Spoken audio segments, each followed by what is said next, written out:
Jesus Christ. Burbank turns into Lancashire, turns into Riverton, Riverton turns into, what is this, the name of the street? Where's Adam? Adam!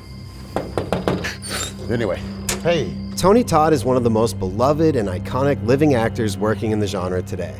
Like his heroes that came before him, Bela Lugosi, Lon Chaney Jr., and Boris Karloff, Tony has transformed himself into some of cinema's most unforgettable characters. From Tom Savini's terrifying remake of Night of the Living Dead, to his star-making performance in 1992's Candyman, to the Final Destination franchise, his larger-than-life performance as Reverend Zombie in the Hatchet series, and his work in Hollywood blockbusters like Transformers, The Crow, Platoon, The Rock, not to mention his work in video games like Call of Duty, and on huge TV shows like 24, The Flash, and 3 different generations of a little show called Star Trek. Tony has played a pivotal role not just on screen, but in each of our lives. On a personal level, Tony Todd has been one of my dearest of friends and storytelling collaborators for over a decade, and nothing made me happier than when I got to show the world just how hilariously funny this big, scary guy can be in the first season of Holliston. I'm a seasoned actor. I'm an experienced thespian. You're gay? Thespian! You're gay? Actor! I'm Adam Green, and tonight, Tony Todd kicks off the second season of my Scary Sleepover.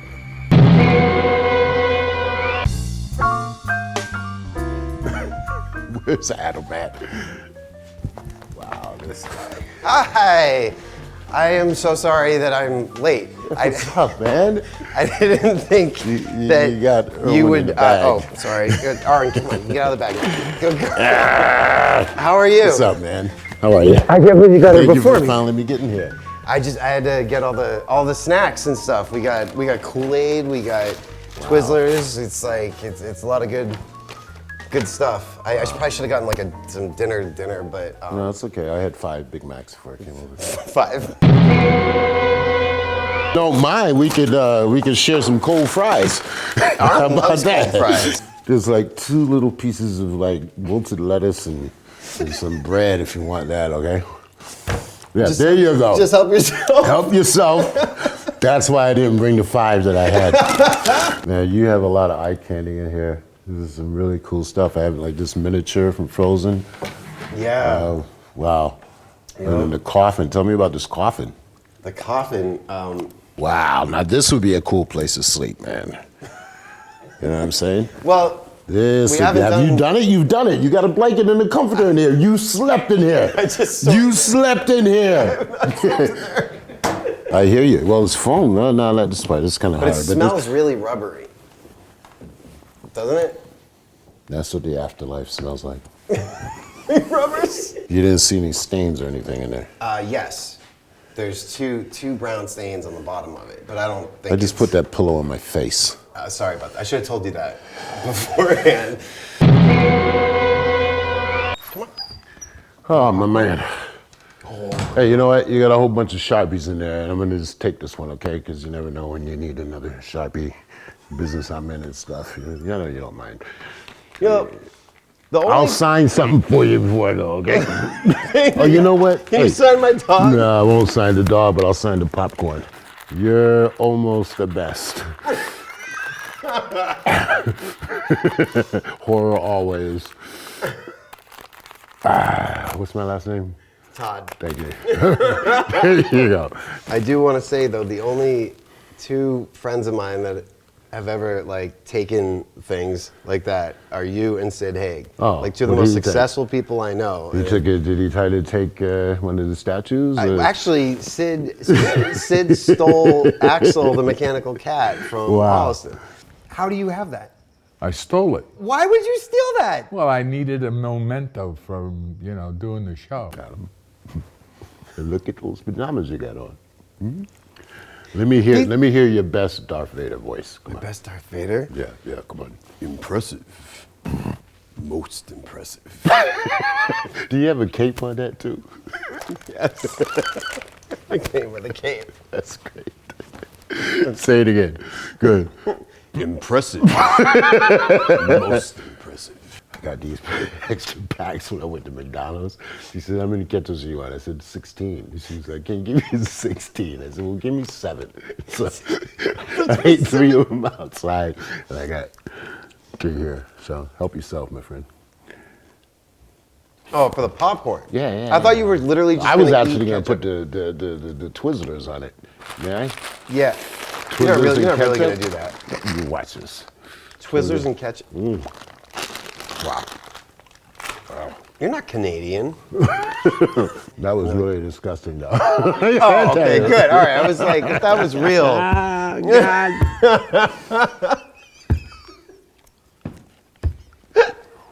Like salty, vinegary, and chewy.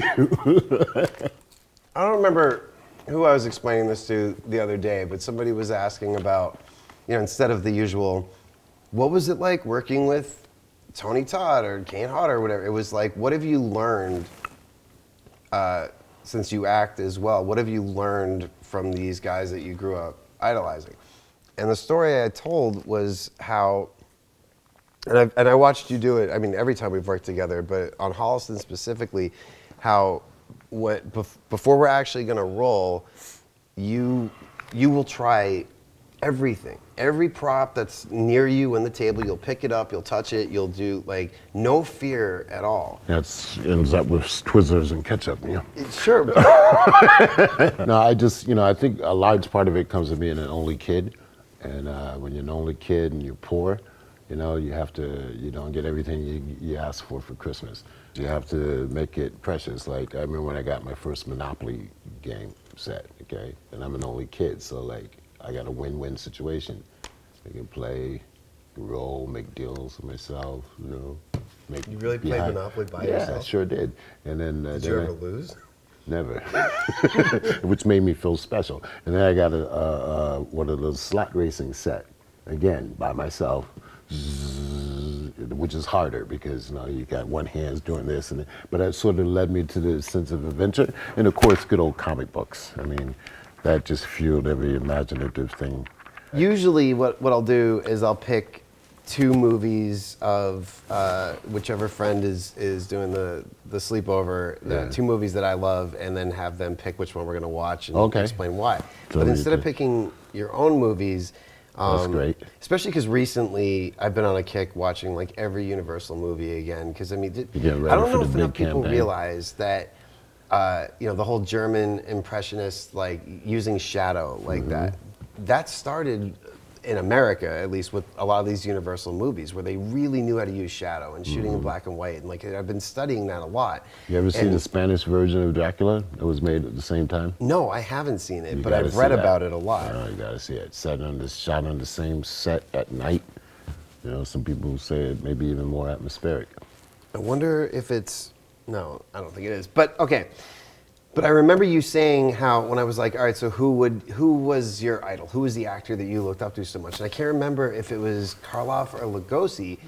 But so I just figured if normally it's a choice between 2, but if we were to watch. Well, all 3 of these actors are great. I mean, you don't leave out or discount Lon Chaney. Of course. I mean, before we had CGI, he made that transformation completely believable, even though we knew we could see the coloration and stuff.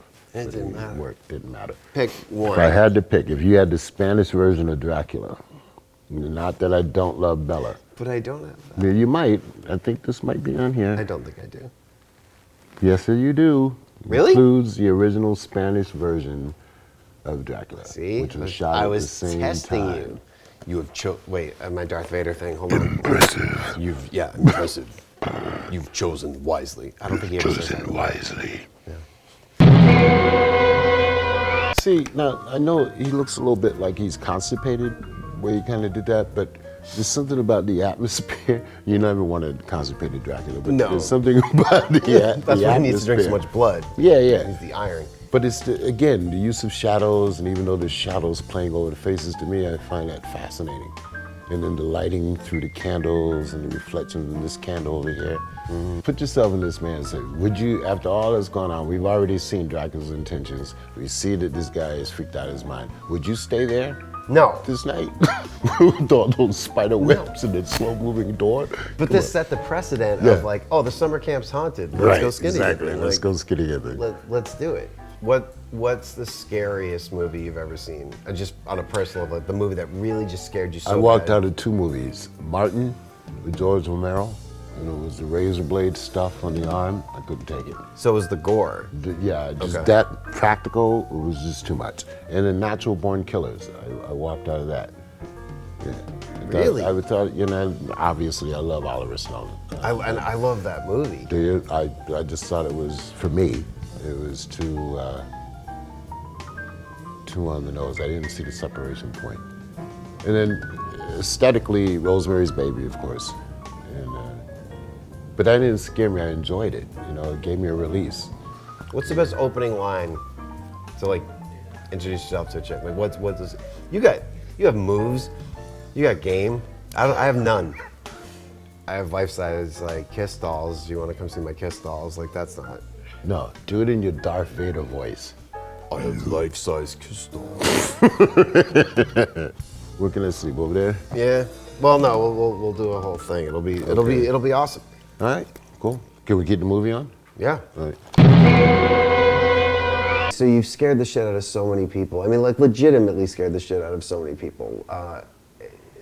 Candyman scarred me for life. But what are you afraid of in real life?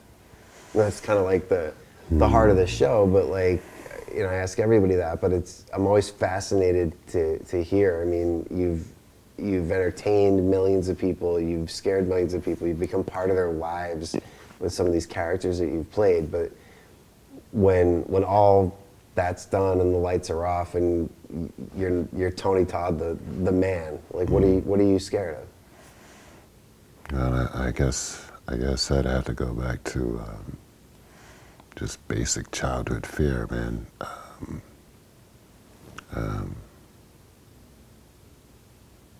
I used to be deathly afraid of earthworms, and I figured out, I mean, I couldn't stand seeing them. If, being an only kid, if people really wanted to get to me, they would tease me with worms. And So like, you know, like what it rains, the Yeah, soil I gets wet, wouldn't go earthworms. out. Those. I wouldn't go out. Really? I got over it, but I figured out psychologically, I think it has to do with fear of death, you know. But in actuality, it's the ants that get you, not the worms. But I have not many people know this, but I have a full brother besides my half brother that you met, right? And my full brother is a year older than me, and What's his name? his name is Donald Todd. Yeah, I never knew that. No, not many people know it.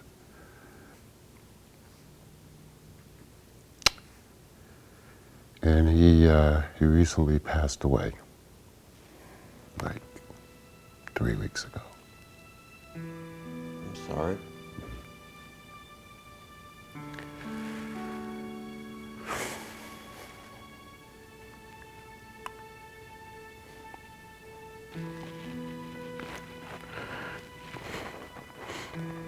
Anyway, it's been about 12 years since I've seen him.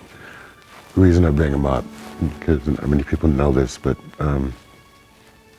he was institutionalized when he was like 4, you know. And I got these old pictures of me and him playing in a little plastic pool in the backyard and riding our little tricycles and stuff. And then all of a sudden I woke up one day and he was gone. And then I was 2.5, 3, just 3. And I kept asking my mother, I said, where's Donald? Where's Donald? And she wouldn't tell me, which became a pattern of my life, by the way. She wouldn't tell me, which is why at the age of 3, I was sent to live with my aunt who saved my life and protected me from almost everything except for earthworms. One of the reasons, well, no, the entire reason for my drive, my creative drive, and my ambition is because there's always been more than one person. And that's a secret that very few directors know. So every job that I would go for, every meeting, it wasn't just me. I would bring Donald with me. Donald's my imaginary muse, my imaginary scenic person. That person that I was playing Monopoly with, race car driver with. And every time, particularly in the theater, whenever I would take a bow, I always do this to the rafters. And that's for both Donald and my Aunt Clara who raised me. So I go back, and then my mother, who's a sort of a hypocritical born-again Christian, she's a preacher now, but she sent me some photos that I hadn't seen. And she sent me the funeral thing, and I hadn't seen them in 12 years, maybe 15. And on the cover was this horribly misshapen man monster with spindly legs and accordion arms and big forehead, huge jaw. And I thought for a second, oh my God, some of these monsters that I get offered to play, that's him, that's it. So I now know that the next monster I get offered to do, we talked earlier about finding empathy and sympathy and that. And so the burden that comes from having to do it not just for yourself, but for a whole legacy is a huge burden. But you know what? There was one interesting thing that a caseworker wrote. They said that his dying, he's no longer, and this has nothing to do with your faith or what you believe in, but he no longer has to worry about walking or the ability, because every day he had to learn how to walk. He no longer has to hobble. He no longer, his body apparently was racked in pain. He's pain-free, you know. Is he happier? Am I happier? I know that I'm more driven than ever, and I know that the best work is yet to come. You do a show like this, and it's like, you want to try to share with other people. Like, I know you know these guys or these women because of the roles they played. I know you're fans of what they can do, like, as artists, but you need to see what they're like as people, because they're fucking great, you know? Mm-hmm. And then you hear a story like that.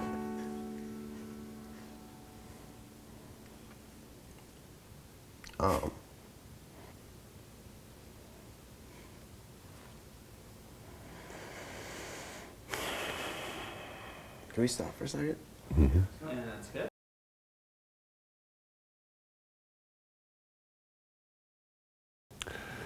Thank you for sharing that.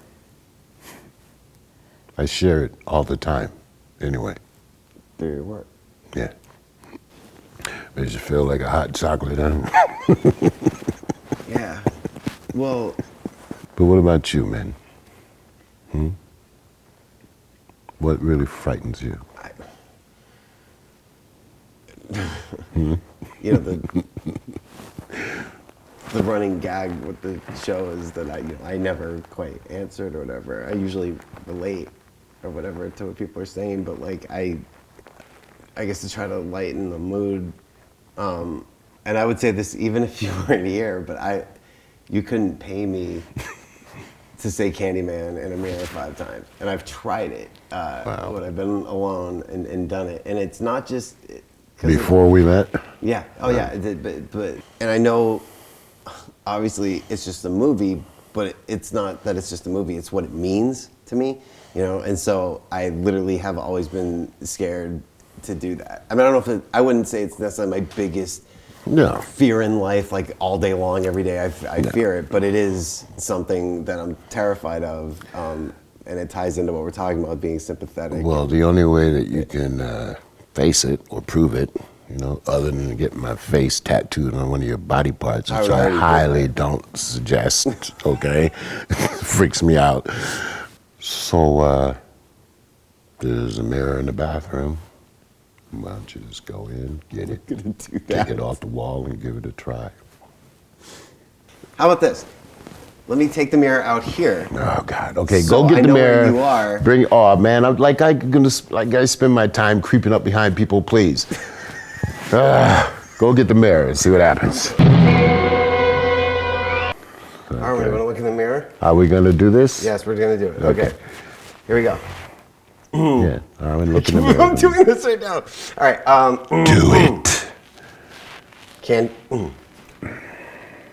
Candyman. Chicken. Candyman. Worm. Candyman. Candyman. Do it. Do it. Candyman. You see. You did it. It's easy. I still Congratulations. wouldn't do it again. If you weren't Congratulations, in my my- friend. You know what? That actually, I felt pretty good. I think my whole life is going to be better now. Good. Now why don't you go to sleep? Good night, Tony. Good night, Adam. Stop it!